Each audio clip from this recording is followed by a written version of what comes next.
Hello Lods! Welcome ulit sa ating isang panibagong video under sa data analysis na nakataglish and nasa episode 5 na po tayo. Sa nakarang episode, pinag-usapan natin ang Pearson's correlation, paano nga ba makuha yung data or yung statistic doon sa statistical tool na yon at paano siya ipepresent utilizing graphs or charts. And ngayon, ganun din ang gagawin natin, ipe-present din natin yung value utilizing charts and graphs at paano na natin siya i-compute yung independent samples t-test sa ating Microsoft Excel and including na rin po ang ating Google Sheets. So may dalawang method ulit tayong ipapakita, yung isa na pwedeng magamit sa Google Sheets at yung isa naman na kailangan talagang gumamit ng data analysis um, toolpack, okay, ng Microsoft Excel add-ins kasi yon. So, kung sakaling hindi pa po natin na ilalagay yung add-ins na yon, meron po akong video na ginawa doon para magdagdag ng add-ins or ma-activate yung add-ins na yon sa ating Microsoft Excel. Ang pangalan po nun ay Analysis Toolpack. Ngayon, pag-usapan muna natin si Independent Samples t-test bago tayo pumunta sa video tutorial na meron tayo or pa-hands-in mamaya-maya. So, pag sinabi nating independent samples t-test kasi, ginagamit natin siya kapag, most preferably kapag gusto nating malaman yung difference ng dalawang um, group na meron tayo. For example, gusto mong i-compare yung exam score ng UMS at ABM, ng Humanities and Social Sciences strand o mga students doon at yung mga respondents mo na nagte-take ng Accountancy and Business Management. Titignan mo kung meron ba silang pinagkaiba in terms sa performance nila sa exam sa oral communication.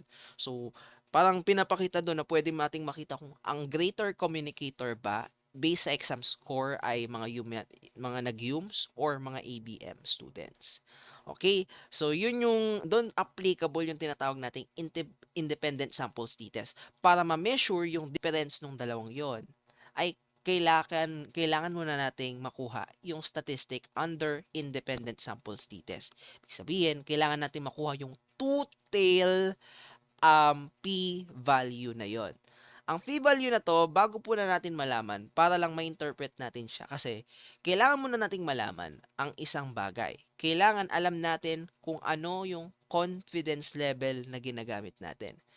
Meron tayong tatlong kadalasang ginagamit na confidence level, lalo na sa paggawa ng quantitative research. Meron tayong 90%, meron tayong 95%, at yung ginagamit talaga on much hard science na research ay yung 98%. Or I mean not 98, more like 99%. Ayan, 99%. So tatlo ulit 'yon, 90%, 95% and 99%. Ngayon ang pinaka-optimal na palagi ang ginagamit sa senior high school ay 90%. Ngayon, yung confidence level na 'yon, mayroon tayong tinatawag na alpha. At doon natin i-compare yung p-value na makukuha natin sa independent samples t-test. Ipapaliwanag ko ito mamaya-maya. Ngayon, paano natin makukuha ang alpha? Ito ay 1 minus yung decimal form ng ating confidence level. So, para makuha natin ang alpha ng 90%, so gagawin lang natin siyang decimal, so magiging 0.9. So, 1 minus 0.9 ang makukuha natin ay 0.10. So, 0.10 po ang alpha natin. Paano naman pag 95? So, 95% in decimal form, magiging 0.95. So, 1 minus 0.95, ang makukuha natin ay 0.05.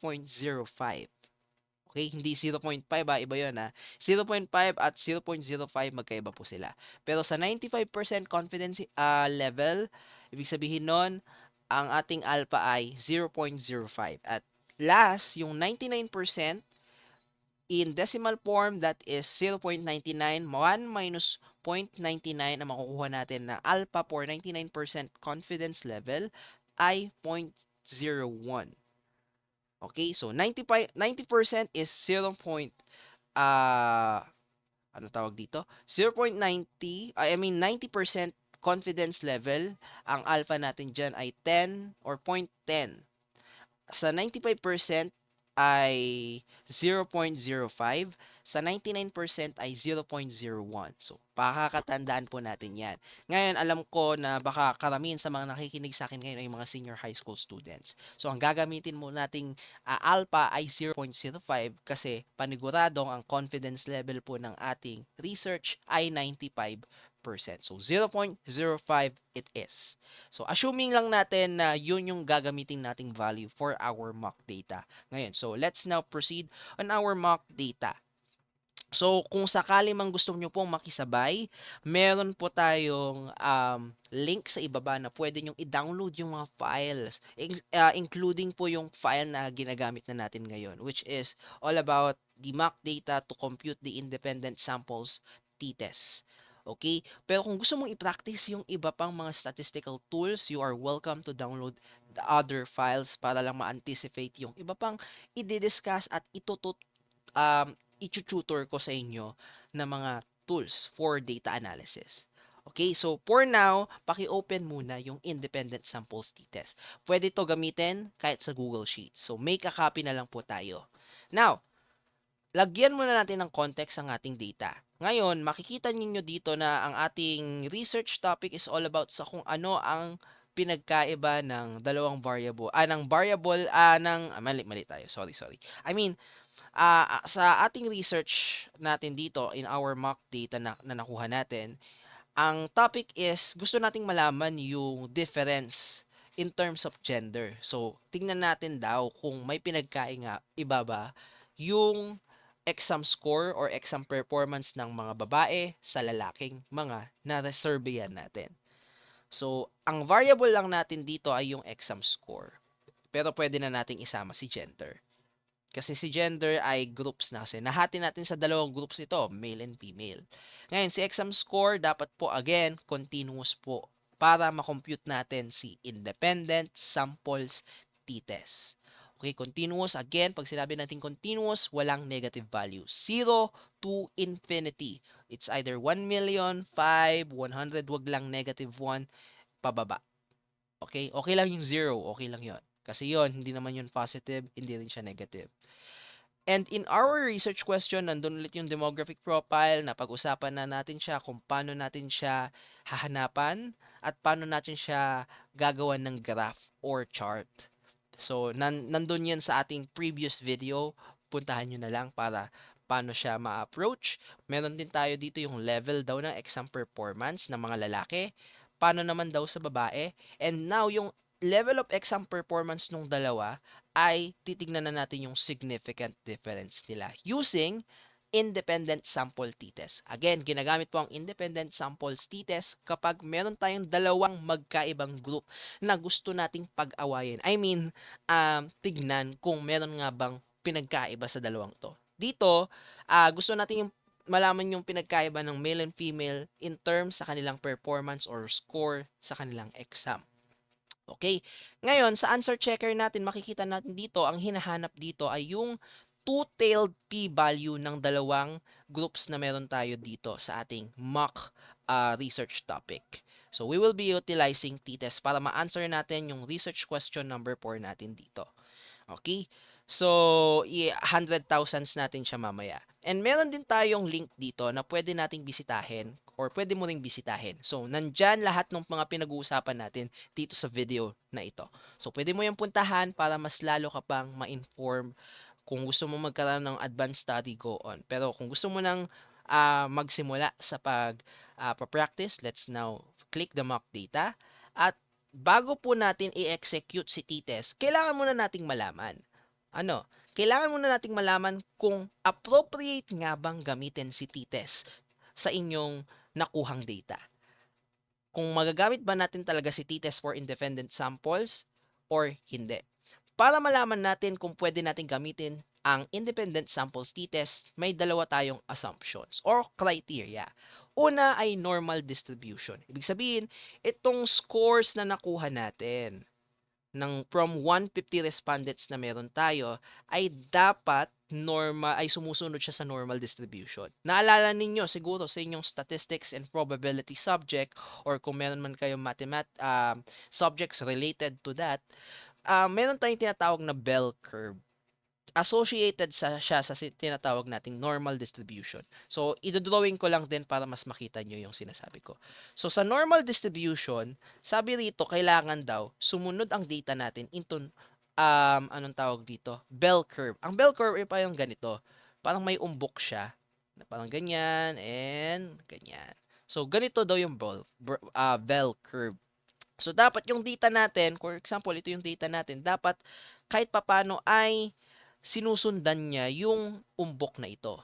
So, kapag sinusundan niya, ibig sabihin, pasado siya sa test na normal distribution. Otherwise, pag hindi po natin nasunod, si normal distribution at hindi siya normal, yung data na meron tayo, hindi siya sumusunod sa bell curve, gagamit po tayo ng tinatawag nating, nasa na yan dito, wait lang.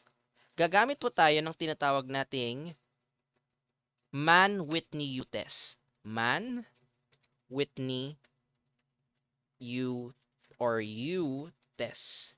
So, gagamitin po natin siya para siyang t-test, pero this is for kapag hindi po normal yung distribution natin. Ginagamit rin ang Mann-Whitney test for difference of two groups, kaso lang yung data natin ay hindi continuous din. So, pag hindi continuous, ginagamit din natin si Mann-Whitney test. So, hindi ko po muna siya mako-cover sa playlist na ito unless due to popular demand, di gagawin natin yan. Pero for the meantime, we will be focusing on t-test. So, tignan muna natin kung sumusunod nga ba sa normal distribution ang ating data. So, para malaman yan, wait lang, sorry. Yan, para malaman natin kung sumusunod siya sa normal distribution, makikita po natin dito sa link na meron tayo, ito siya. Pag click nyo yan, hahanapin nyo yung parang, meron kasing nakalagay din doon na assumptions na sinasabi ko rin ngayon. And under sa normal distribution, bukod sa paggamit ng add-ins, which is yung ating, tawag dito, data analysis toolpack, meron doon na histogram na ginagamit natin para malaman kung meron nga bang normal distribution. Kaso mahirap kasi siyang i-digest ng mga tulad ninyo.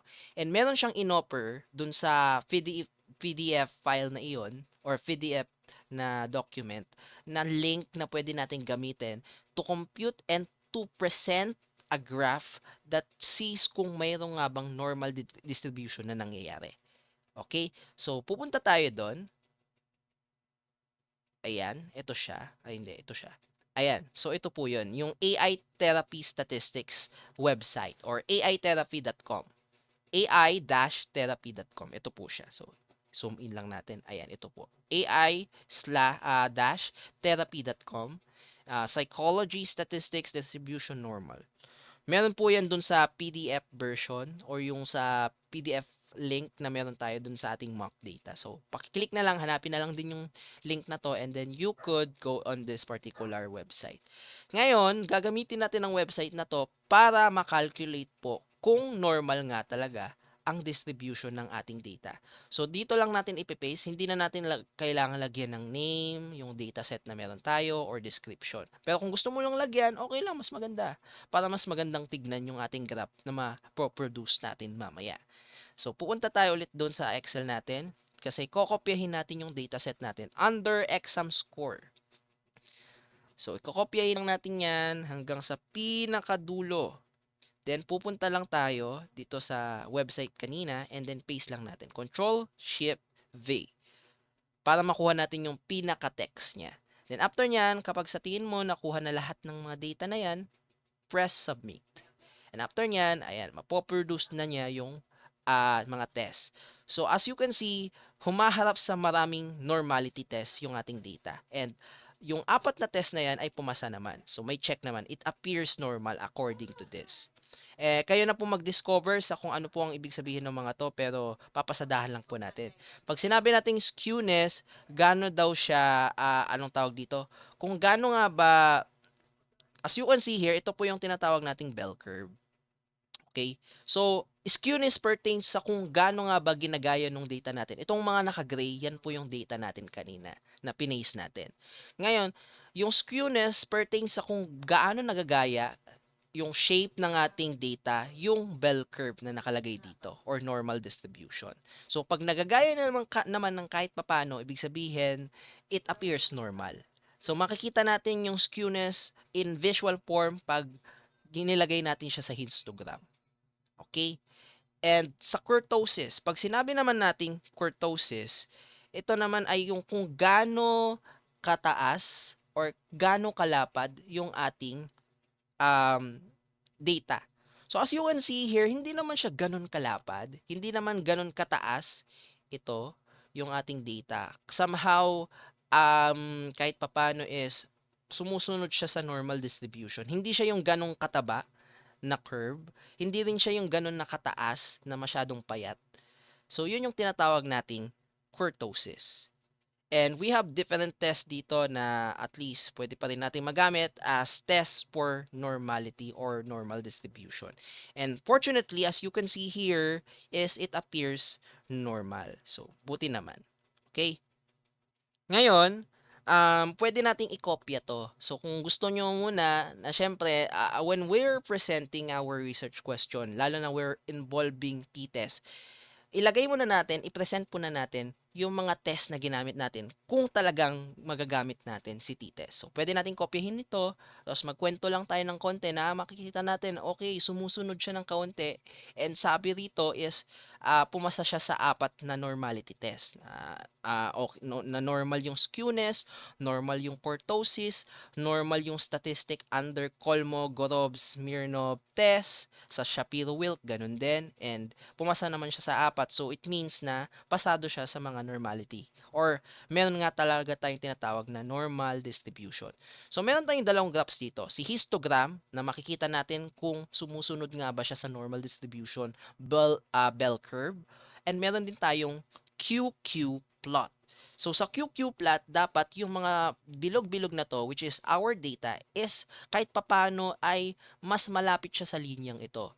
So, pag malayo siya, ibig sabihin, alam na nating hindi siya normal distributed.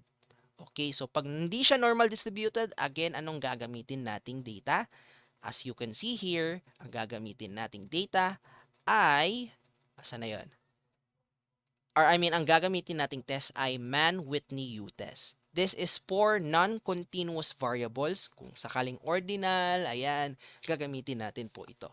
And lalo na kapag hindi po normal yung distribution ng ating data. Pero since nakapasa po tayo sa normal distribution, sabihin, pwede na tayo mag-proceed sa panibagong test para malaman natin kung anong klaseng t-test po ang gagamitin natin under independent sample. Okay, so meron tayong hanapin muna natin yung tinatawag nating homogeneity of variances. Ibig sabihin daw, yung variances na makukuha natin sa data ay parehas ba? When we say homogeneity, ibig sabihin parehas ba yung variance na makukuha natin? Yun yung pinag-uusapan natin sa on our first episode na meron tayong di bang dalawang klase ng t-test for independent samples. Meron tayong equal variances, and meron din tayong for unequal variances. So, para malaman natin kung alin dyan ang dapat natin gamitin na t-test, is kailangan nating sumalang sa test na tinatawag na or assumption or i-prove ang assumption kung homogeneity nga or at least homogeneous po ang ating variances o magkakaparehas ang variance ng ating sample or dataset. Okay? So, with that being said, let's conduct the test. And ang pinakamadaling test para lang kahit papano ay madalian tayo sa pagko-compute or pagpo-prove na okay, parehas yung variances ng data natin or dataset natin. So for that being said, ang gagawin lang natin is do this particular proof. Kung saan, pupunta lang tayo dito, zoom in lang, equals, again, equals, ang ilalagay lang po natin ay i-compute lang natin yung minimum maximum. So, naalala naman natin from the previous episode kung paano natin makukuha ang minimum and maximum. So, from minimum, ang gagawin lang natin, ang proof kasi natin dyan is, unahin muna natin si maximum. So, max, then yung maximum value ng ating dataset, which is, i-highlight lang natin yan. And then, ayan. Ngayon, yung maximum na yan is i-divide natin sa minimum. So, minimum Then parenthesis, same data lang din. So, ikokopya ko na lang din ito kasi parehas lang din naman siya. Paste. And then, enter. Ayan. Ay, baliktad tayo. Sorry. Ano dapat pala yan? So, una muna yung minimum. And then, next yung maximum. Enter din natin. Ayan, dapat 0.35. Wait lang. Ayan. Mali pala tayo. Baliktad. Tama lang ako kanina. Sorry. Okay, so dapat pala talaga, ulitin natin, dapat maximum value ng ating data. So, max divided by minimum value ng ating dataset.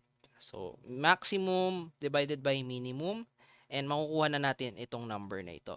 So, anong kahalagahan ng number na ito? So, itong number na to ay may kahalagahan. Ngayon, kapag daw more than 2 or equal to 2, or hindi, tama, more than 2, itong value na ito, ibig sabihin, unequal variances. Okay? Unequal variances ang gagamitin natin. So, as you can see here, mas malaki, ayun, again, sorry, para malaman natin kung anong klase, kung unequal or equal variance pa. So, meron kasi tayong condition for kung unequal variance siya or unequal variance test ng independent sample ang gagamitin natin. Kung itong value na nakuha natin sa max divided by minimum ay mas malaki kumpara dun sa number 2.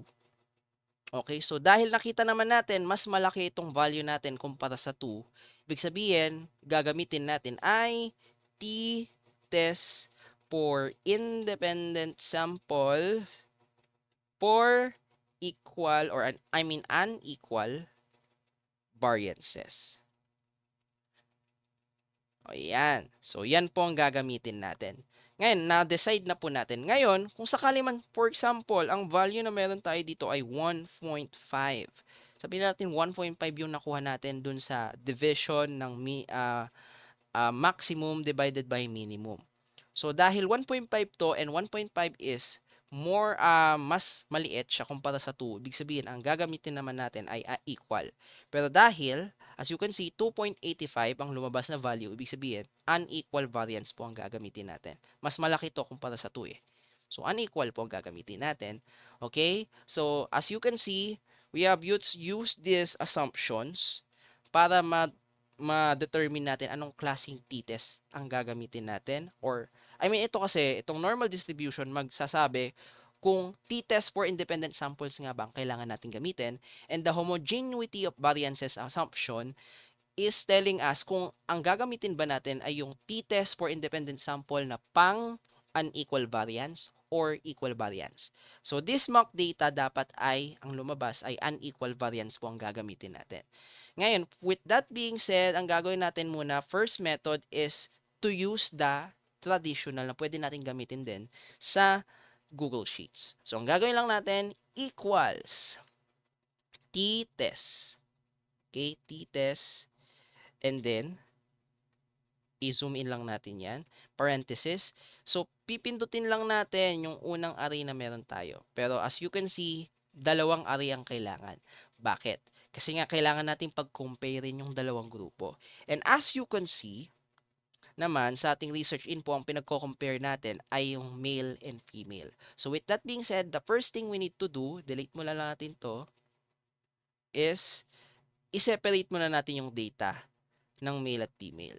Okay, so para mangyari yon, gagamitin natin ang filter. So, punta lang tayo dito sa taas, hanapin ang data, then click. Sa sorts and filter group, hanapin ang filter.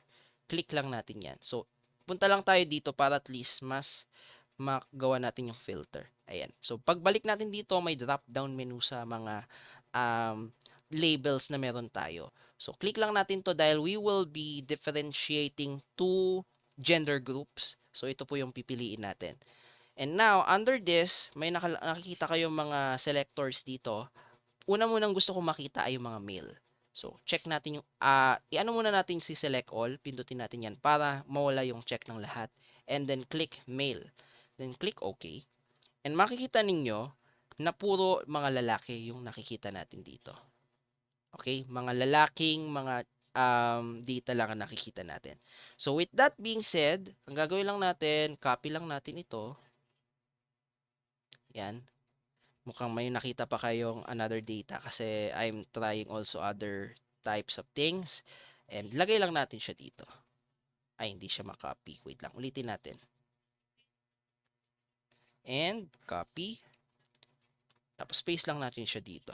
Ayan. Another thing is yung male, female naman po. So, female lang gagawin natin. Ganun lang din.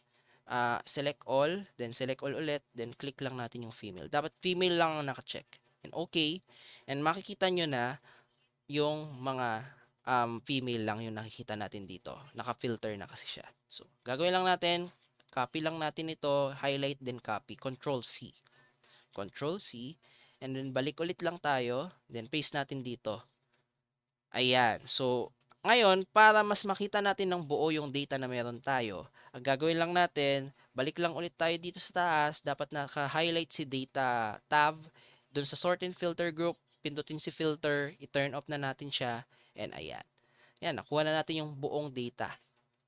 So ngayon, nakita na natin na separate na natin si male at female, including their exam scores.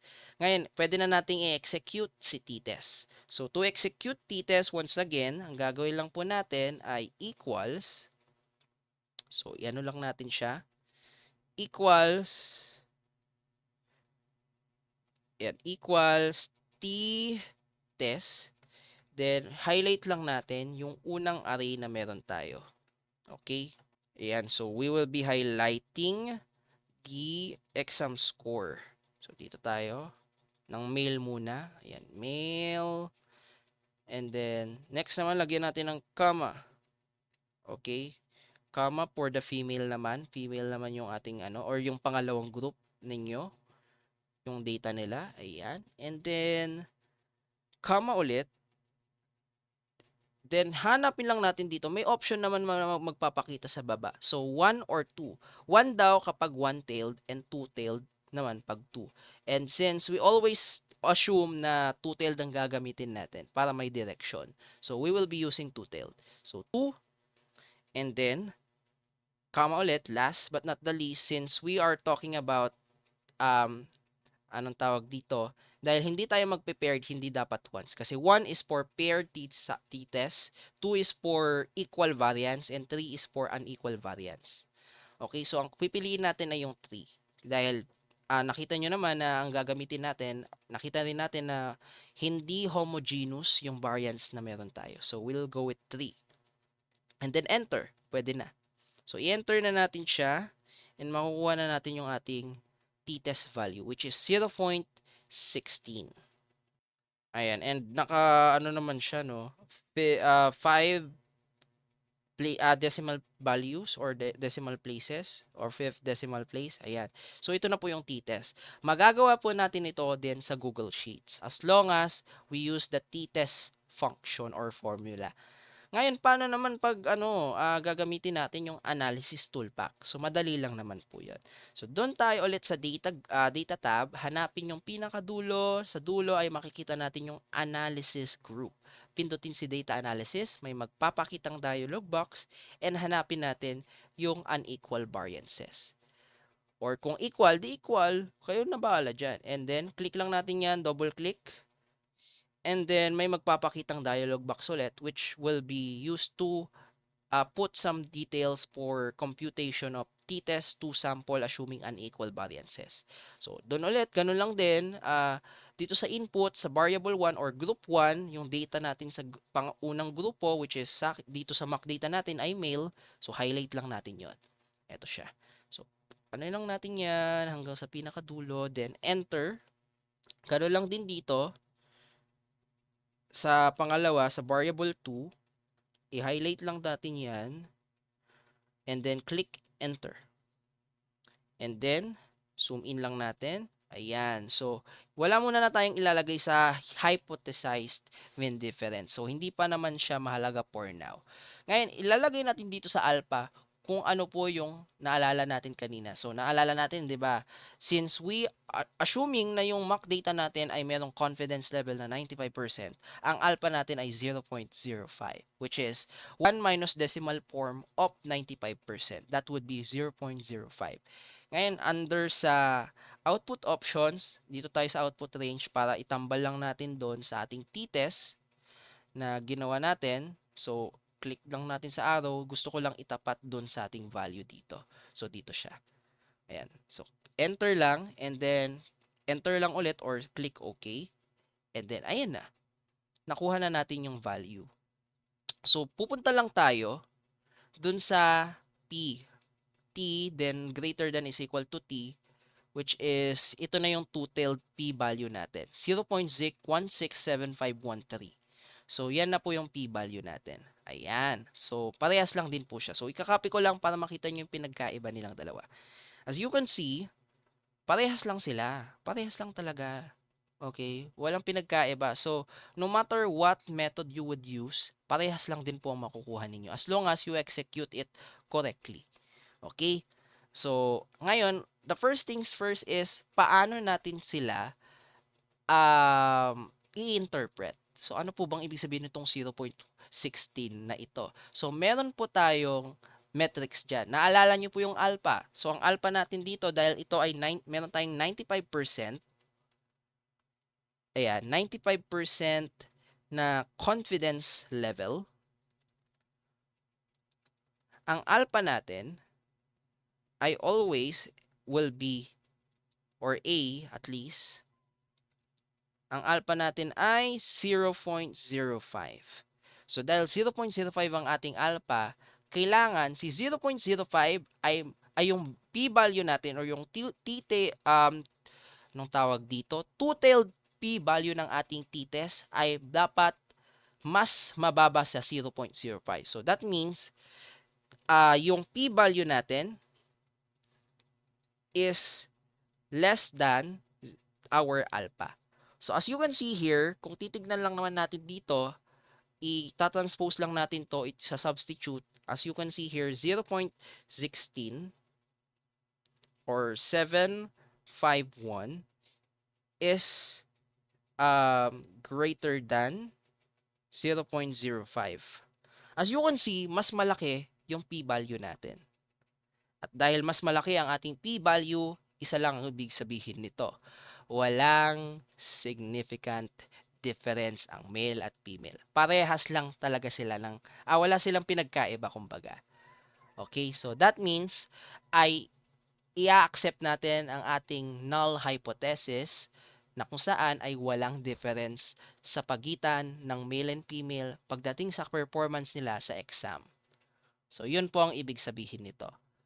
Okay, so unfortunately, that means is, ayun, nag-fail po tayo sa ating research topic using our mock data. So, yun yung nakakatakot dyan. Okay? Pero, don't worry, don't fret na yung pag-accept natin ng null hypothesis could also provide another direction on our research. So, kayo na po bahala kung paano nyo siya didiskartehan. Ayan, paano natin ipe-present yung data na nakuha natin. Pero first things first, kailangan din natin malaman yung tinatawag nating mean difference. Kaso nga, paano natin masasabi yun? Kung, as you can see, is mas malaki na yung p-value natin kumpara doon sa ating alpha. So, wala nang kwenta para malaman natin yung mean difference. Pero para malaman natin ang mean difference, meron tayong formula para dyan. Pero ayun nga, hindi siya applicable sa independent samples. More likely, magagamit siya sa paired samples t-test. Okay? So, pag-uusapan natin yan sa mga susunod, o sa susunod na kabanata ng ating data analysis na naka-taglish playlist. So, abangan na lang natin yung susunod na video for that. Ngayon, as you can see, paano nga ulit, again, going back, paano natin ipe-present as a chart yung ating data in terms of significant difference. So, punta lang din tayo. Ang gagamitin natin dyan ay most probably, punta lang tayo dito sa ating insert. Hanapin natin yung charts group and pwede natin gamitin yung stock charts. Pwede yan. Or pwede rin ang ating box and whisker. para lang makita natin yung tinatawag nating error bars. Kasi yan yung ginagamit natin for significant difference. So I would go with saan ba dito ang mas magandang gamitin? Wait lang ha. I would be picking lang yung pinaka-optimal lang na ginagamit rito. So at least we go with Box and Whisker. I do think this is much better kasi we need to relate or see the difference between the two. So click lang natin yan. And then ganun lang din sa ginagawa natin nung nakaraang mga episodes. We would just will kailangan pag kinlik natin yung chart na ito, tignan lang natin may ma-highlight na dalawang tabs. Si Chart Design and Format, nakakulay green. Ngayon, dapat naka-active si Chart Design tab, and then under sa Chart Design tab, hanapin yung Data Group and pindutin si Select Data. Sa Select Data, of course, ise-select lang natin yung data natin for male and female. Okay? So, isa munang male. Let's go with male. Ayan. Male. Actually, pagtabihin na lang natin siya para mas mabilis tayo. So, alisin muna natin to. So, itatabi ko lang siya. Copy ko lang ito. Tapos, i-paste ko lang siya sa tabi ng exam score ng mail. Para lang kahit papano ay hindi na tayo mahirapan pa. So, again, going back, click lang natin to. Then, chart design. Hanapin ang select data. Then, under sa chart data range, pindutin ng arrow. Then, i-highlight lang natin yung dalawang data na meron tayo from male and female in terms of exam score. So, click lang natin yan. Then, pwede na natin silang i-remove. Kung maglalagay kayo ng title, i-edit nyo na lang po yung isa dyan. Pero kung wala, kayo bahala. Okay? So, dito kasi, i-highlight lang natin ulit to. Going back. And then, enter. Okay. Ayan. Meron na tayong chart dito. So, pwede natin gamitin to. As you can see, ito yung male, as I assume, and dito yung female. Pero let's see, baka lang mali tayo. Wait lang. Okay, select data ulit tayo. O tama. Ito yung male, ito yung female. Series 1 is male, pero i-edit na lang din natin para hindi nakakalito. Male, and then dito naman ay female.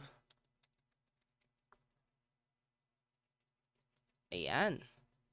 Ayan, so ito na po yung chart natin for our t-test for independent samples. So ayan, meron na tayong chart. So pwede nating alisin yung title. Kayo na bahala kung maglalagay kayo ng title or what. It's your diskarte naman. So kayo na bahala dyan. So i-delete ko lang din para lang may malaking espasyo. So ayan na po. Ayan na po ang ating chart for this particular t-test. So ang tawag po dito ay box and whisker. Under po siya sa na yun. Ito siya. Sa histogram, under sa charts. Okay? Ito po yun. Yung icon niya. Ito siya. Okay? So, yun po. Ito na po yun. And that's how you do the independent samples t-test. Kung nalilito ka pa, pwede mo ulit gamitin ang ano na ito. And don't forget to check your answer. So, we will go with that once again. Hanapin lang natin yung ating t-test or t-statistic, which is 0.6751. So, copy lang natin yan. Paste lang natin as a text. Then, copy. Research info. And then, we just paste it. Tama ba tayo? Ayan.